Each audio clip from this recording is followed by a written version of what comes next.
Hi, it's Michael Kerr here, presenting Small Business Banter.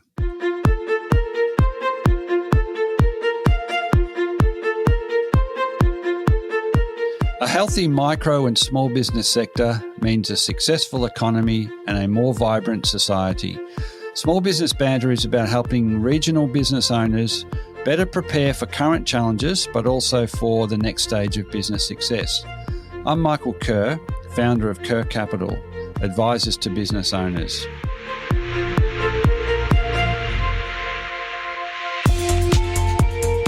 Each week, I interview a fellow small business owner or an expert, and they share their stories, their lived experiences, the wins and the losses, and their best advice to help you, the listener, get the most you can from your own business. Small Business Banter is brought to you from the studios of 104.7 Gippsland FM and is heard across Australia on the Community Radio Network. And thanks also to Kerr Capital, supporters of the show.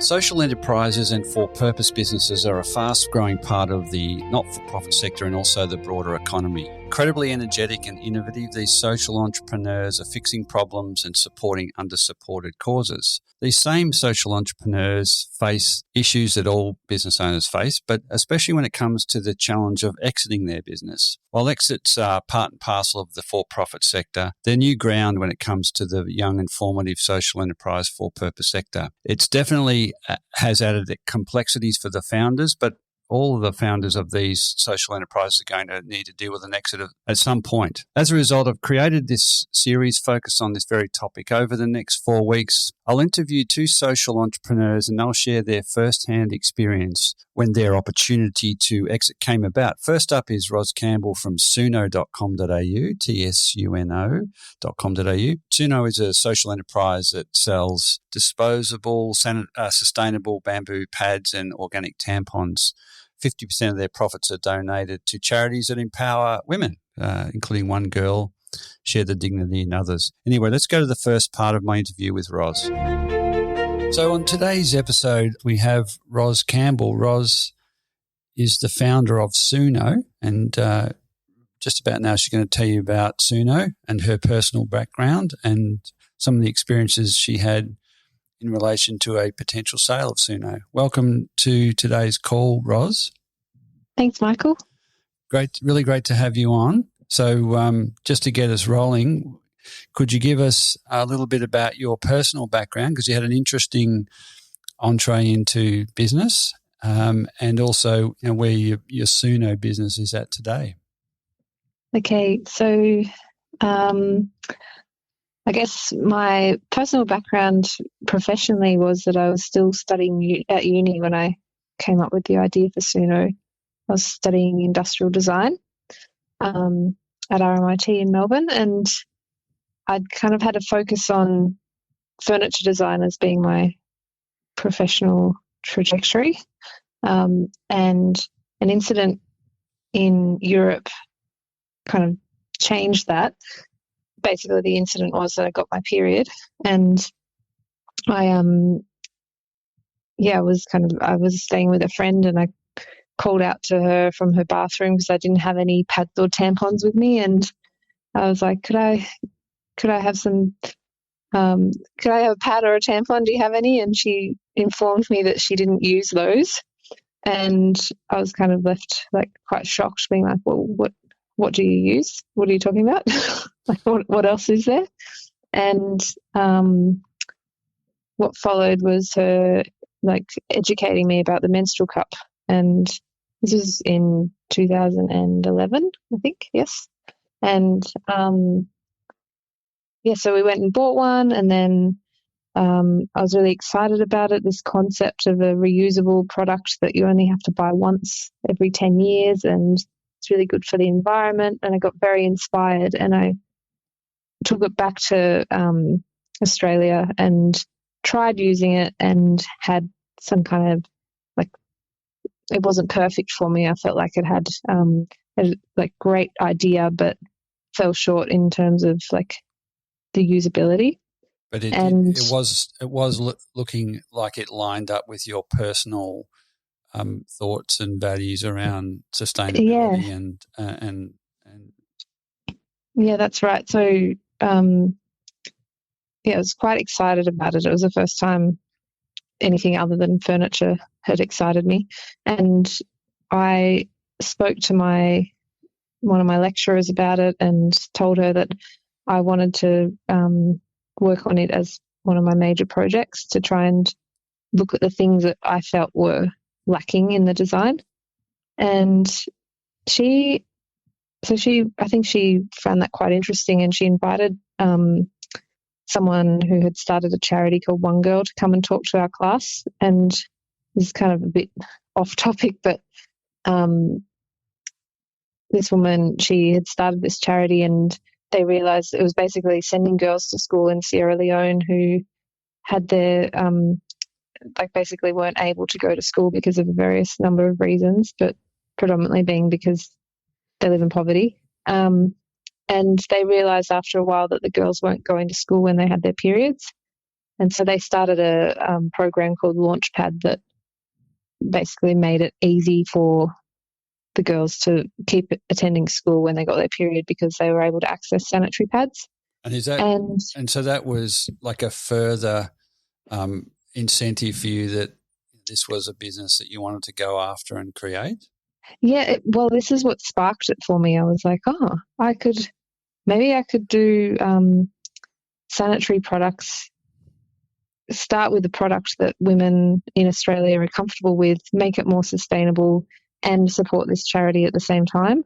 Yeah, that's kind of where it all came from. Okay, and so and today, so Tsuno today, we'll come back to this because it's critically important that everybody understand, where you came from and why. But so Tsuno today looks like. So Tsuno today, basically, I sell bamboo fibre sanitary pads and liners and organic cotton tampons.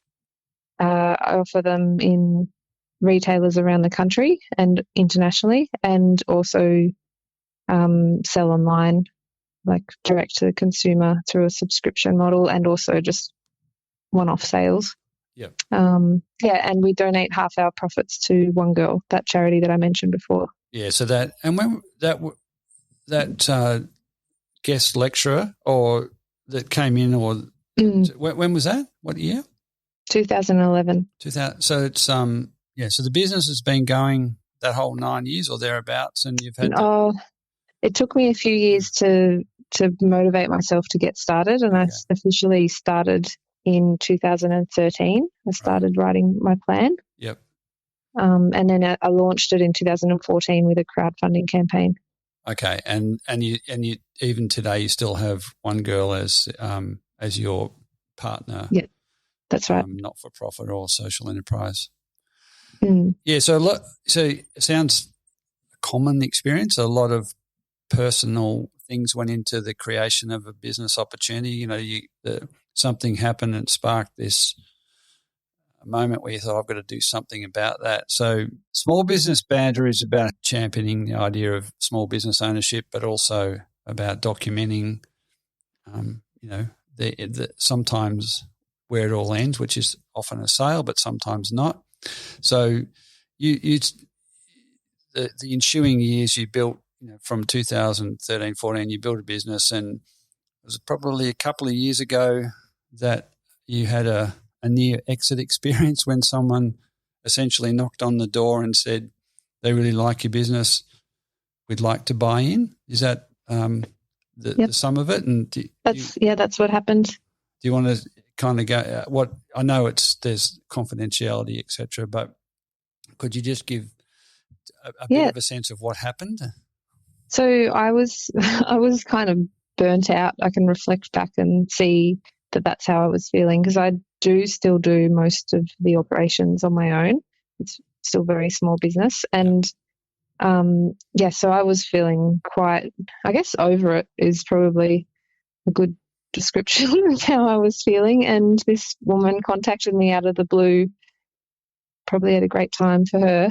She didn't know you were over it though. No, she didn't know I was over it. But she wrote me an email saying, I have, I've been doing research and I basically came up with your business idea, and then I found that you existed and I was really disheartened. And but then I thought maybe I should just get in touch and see if you wanted to sell it to me, or possibly have a partner. Right. And I was quite excited by this email. I was like, ooh. So it came at a good time. Yeah, I'd never thought about what my exit strategy or what my plan really was beyond the idea of getting it to a level where I was earning an income from it, and everything was, great. And so I went up to meet her, and when we spent a day together, and afterwards she was like, actually, I don't think that I would be interested in buying it outright, because you're obviously so knowledgeable and I'd probably need to learn a lot.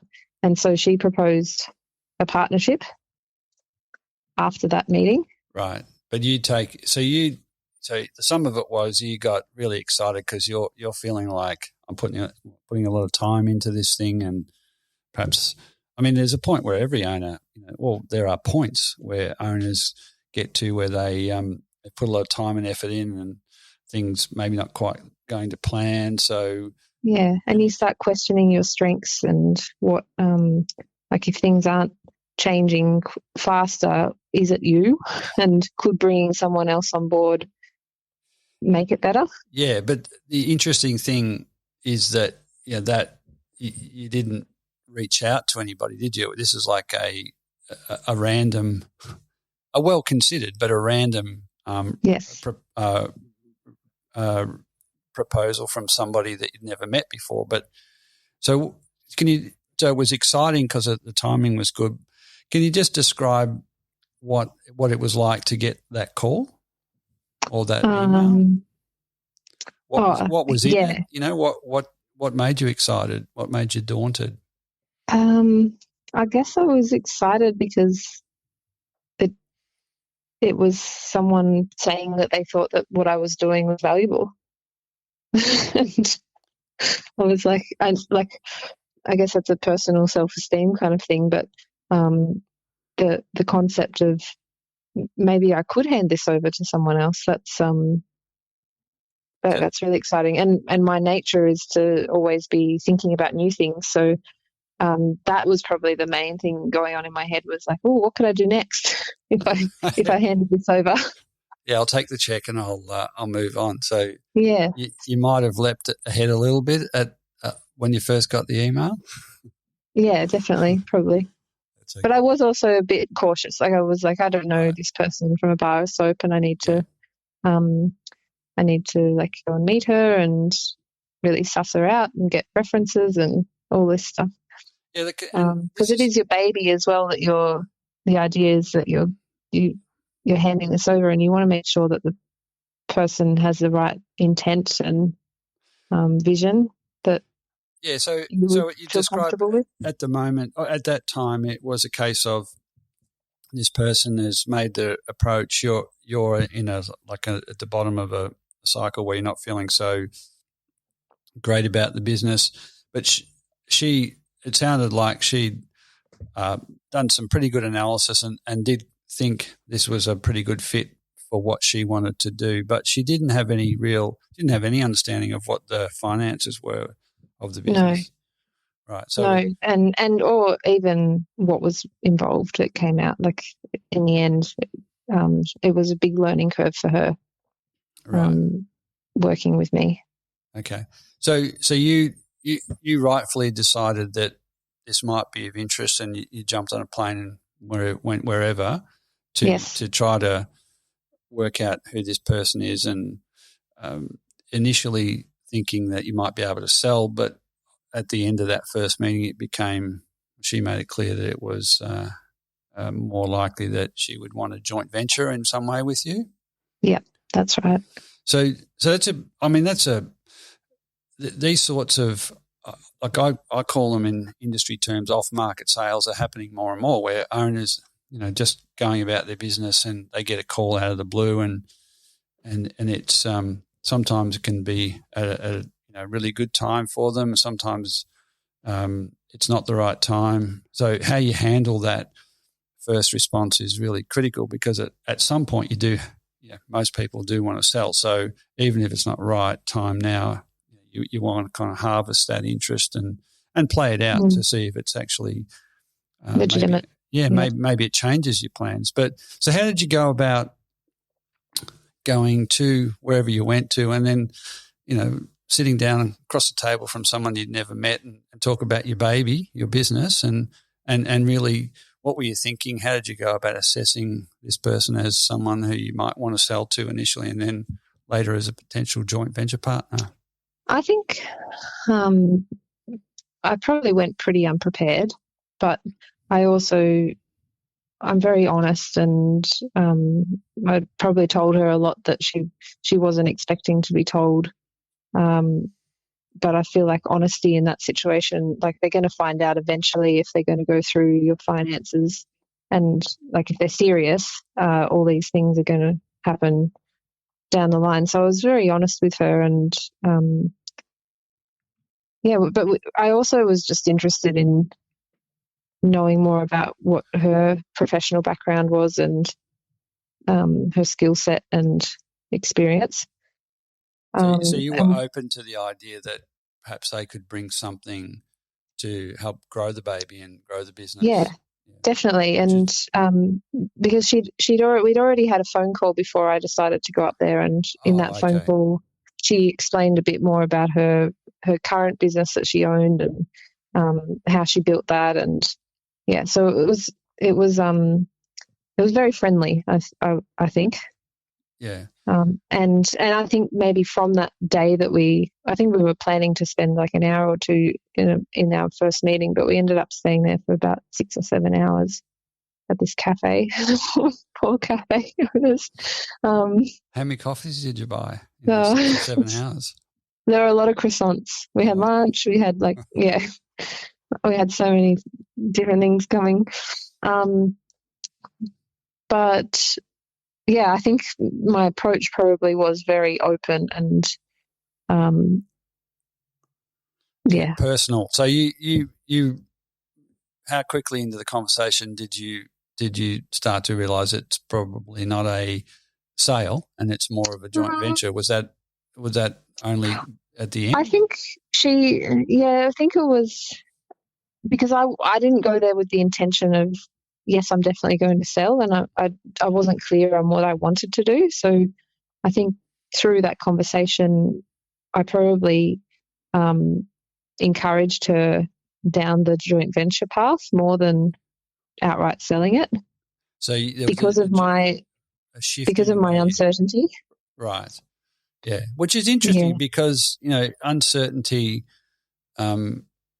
about selling is, if you were able to agree terms, you're out, and uncertainty when it relates to going into business with someone, that's a permanent arrangement that is anyway. That's that. So you were sitting in this meeting, and you did you have the business at the top of the as the topic of conversation? How we're going to grow this business, or what was the discussion about? Yeah, I'm trying to remember it. I don't think that was. I think she mentioned like things about the potential that she saw, but we didn't have like a strategy kind of like growth conversation. It was more like, what's it like and what can it offer, and what feeling? What feeling do you want from it, basically? Because it's a very it's a very emotional business, I think. Is that because you've built it, or because you see it's making a real difference in young girls' lives, or what? Is it a combination of things? It's probably a mix of that, and it's so personal to me. Like I have built it. It's been maybe that the person, like the personal touch to it, that's what makes it emotional for me. But the community of people who have helped build it with me, like my customers are, so important to the business. I guess it's so important to any business, but they literally helped me get it started with the first crowdfunding campaign. Right. And it's it's quite a big, it's like a business, but it's also kind of like a big community project. Yeah, and I'm looking, we will come back to that linkage, the very strong linkage to, social enterprise for purpose part of the business, because it's inexorably linked to why you started and why it's been successful to date. So up until this time, had you had any ever like formal plans in place to sell, or was it more like I'm going to get it to a point where it provides me a good income and take it from there?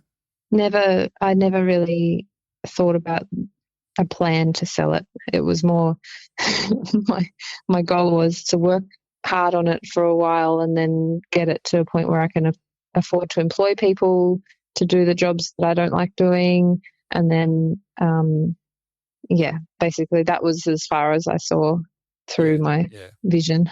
But you also, no doubt, I'm assuming, incredibly busy and incredibly attached to what you're doing. So there's only so much time and energy in a day where you can think about something years out from now.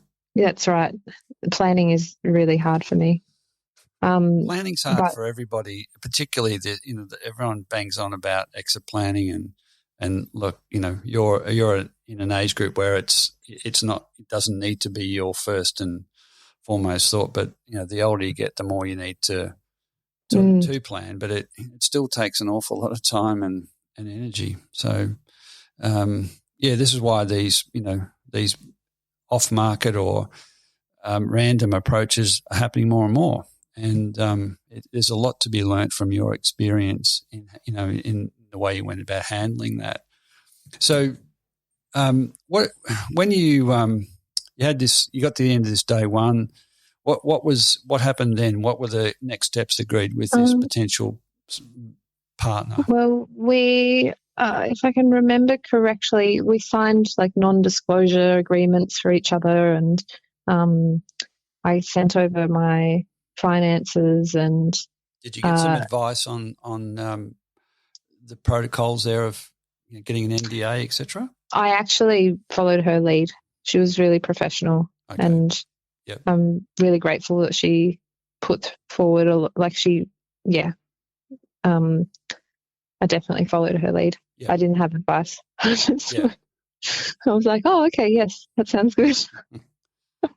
And that also kind of helped me trust her as well. Yep. So I knew that she wasn't trying to gain information it didn't come across that she was trying to take advantage of me. Yep. And then I think we decided let's try doing it together, because she had a great marketing background and digital kind of business that was very successful, and I'm more like focused on innovation and ideas and products, and so she thought that would work really well, and I love the idea of that. I was like, yes, it means I can hand over all those things that I do that I don't feel are my strengths and focus on what my strengths are. And so because we've never worked together and obviously we barely know each other, we decided that it would be sensible to come up with an agreement to trial working together for 3 months. And if at the end of the 3 months I decided that I didn't want to go ahead, I could pay her for her time, and we agreed on what her time was worth. And that's essentially what we did for the next 3 months. We worked together. It is really, as I said to you before, that was such a, I can't think of a better word than a mature way to approach a potential joint venture like that, to A, thrash it out face to face, B, put in place a trial. And and with some KPIs and some measurables that give you both the opportunity to really assess whether it's working or not. And it's a far better place if it does end to end, because you can say, it didn't work, we tried. Yes. Rather than and you know where you stand. You don't have this. If I had to make that decision and we didn't have an agreement, I would have felt so guilty or emotional, or like it kind of took that out of it. It was very clear. Like I knew what my responsibilities were to her. And Vicky Verka. Yep. Yeah. Yeah.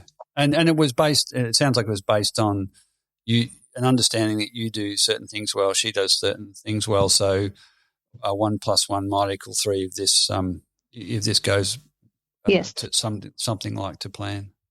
Yeah. Yeah. But you went through the trial period. Mm-hmm. What happened then? We extended it by a month. Okay. As well, because I was still not sure.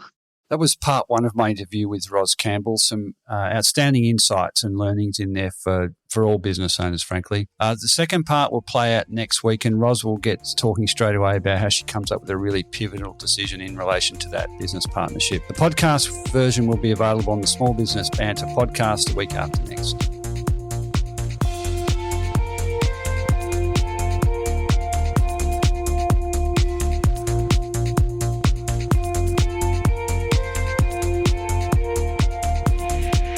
So that is all for today's episode of Small Business Banter. I continue to be inspired, bringing you small business experts and other small business owners and hearing their stories. If you want to listen to any past episode, jump onto your podcast platform of choice and search Small Business Banter. There you will find a diverse and fascinating collection of small business owners and experts openly discussing and sharing their experiences. For any of the links, resources, or information we've talked about on the show today, or to contact me, please head over to smallbusinessbanter.com, or you can find us on Facebook and Instagram. And it would be great to have you tune in the same time next week for another episode of Small Business Banter.